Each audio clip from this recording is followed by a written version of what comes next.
Good morning. How are you today? It's a really overcast Wednesday, the 28th of November in Brisbane, Australia. Welcome, and if you're joining me from around the world, let me know where you are today. It's great to connect with you and catch up and see how you're going. And if you're here for the replay, give me a hashtag replay. My name's Linda, I'm a trauma recovery coach, and I love joining in with you to help share information that you can take to your therapist or coach, and information that you can take in your day-to-day life in order that you have words and wisdom around events so that you can increase your capacity to live a full and healthy life. Now, I want to talk to you this morning about trust. And trust is not something that we look outwards and see. Trust is something that we begin to develop within ourselves.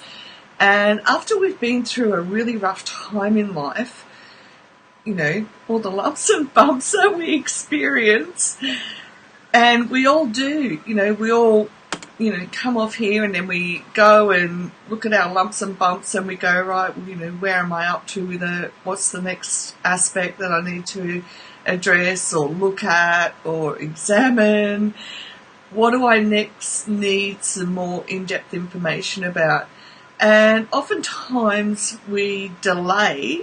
Well, we don't always delay, but we can hesitate to take a look at where and how we can trust. Now, I found some pictures this morning that came across my view because they gave me a really good analogy of understanding the different layers and levels in trust. So it's not just learning to trust the decisions that we make for ourselves and for our lives, and as mums, the decisions that we have to make for our kids. It's also learning and understanding a deeper trust in the process of life, often when life hasn't shown us that there's very much to trust. So the first one I want to show you is this picture. Now, one of my most favourite pages to look at is a guy, he's an Australian in South Australia, I believe, and his name's Paulo Sebastian, and he's a designer, and he designs the most beautiful, stunning dresses, often wedding dresses, but also dresses for women around the world when they're attending, A-list events. So when you look at this picture, and everything is bespoke, so it's all handmade, it's hand designed, it's original, and it's just the most beautiful, beautiful work. So then you ask, what's that got to do with trust?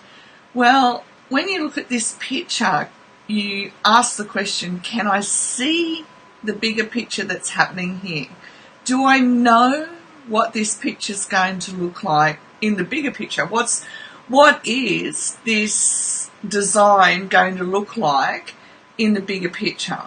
And when we want to relate it to our life, we say, well, I'm putting one stitch, so one step at a time in my life. So either into recovery or into new adventures, whatever it is, we're just taking the one next step, okay? And when we're taking the one next step and we put a whole lot of one next steps together, it's not until we get a certain way down with the one next steps that we actually begin to unpack what the bigger picture is. So then we ask, well, what's that got to do with trust? Well, when we've come through childhood developmental trauma and our brains developed differently to those who've not experienced trauma, I actually want to share with you what I saw this morning with Panda, my cat. And as I observed her, I actually noticed her pattern of what she's doing, and also what I could see with my goddaughter on Sunday, because when I was at church, I nursed her. she was overtired. Mum and Dad were overtired. They were happy, but they had a massive weekend.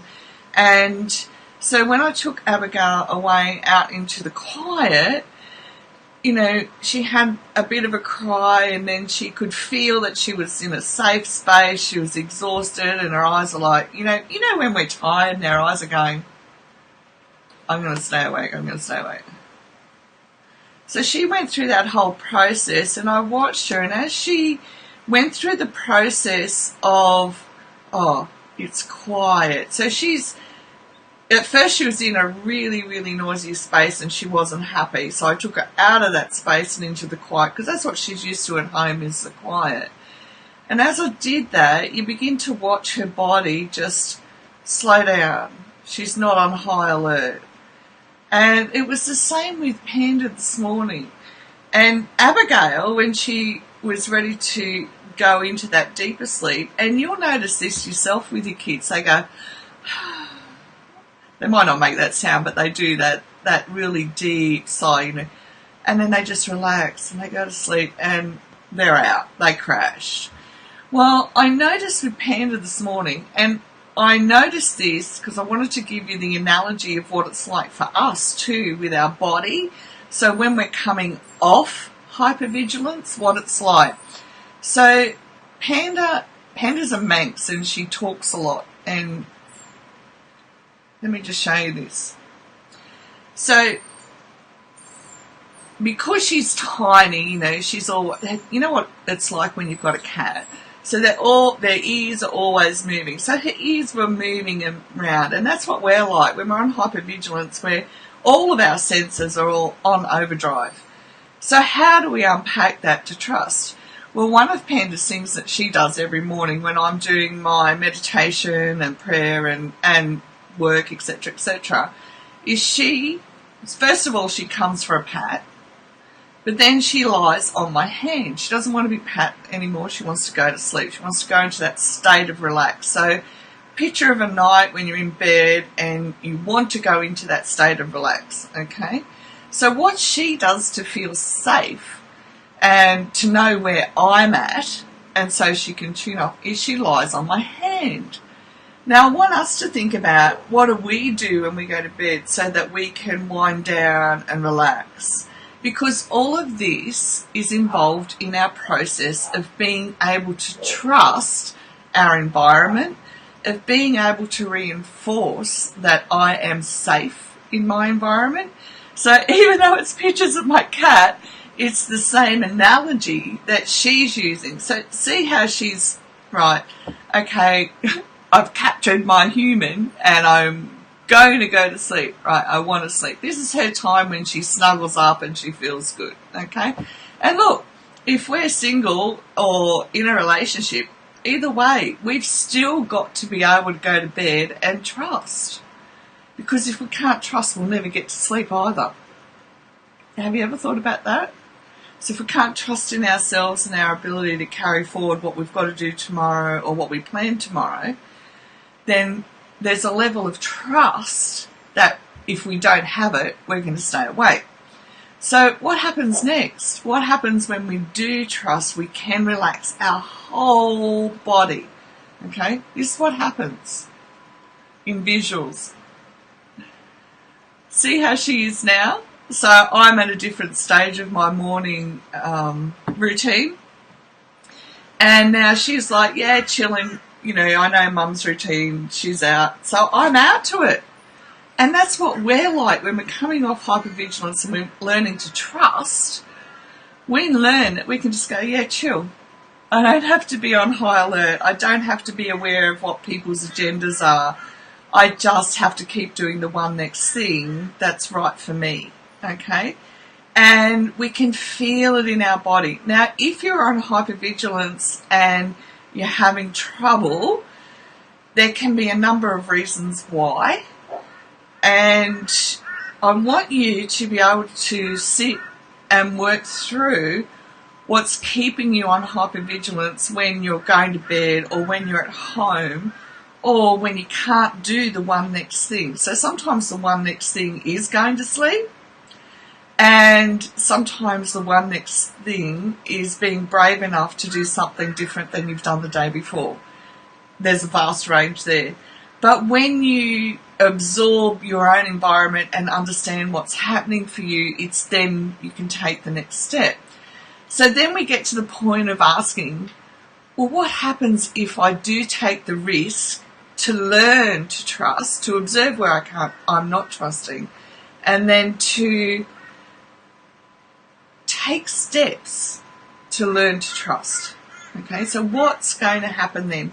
What's the bigger picture look like for me in order that I'm going to feel safe enough to take one next step to trust in the process of my life?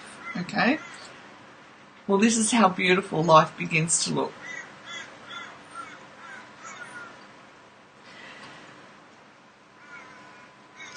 I'll just see if I can. Sometimes I have the ability to move these photos, and sometimes I just don't. Okay, I just don't this morning. When you looked at just the one bit of embroidery, we had no idea what that picture would look like. When we're going through recovery, we have no idea what the bigger picture of our life will look like. We have hopes, we have dreams. And if we can't put something solid in place for us, it's hard to want to learn to trust. There's no motivation to learn to trust.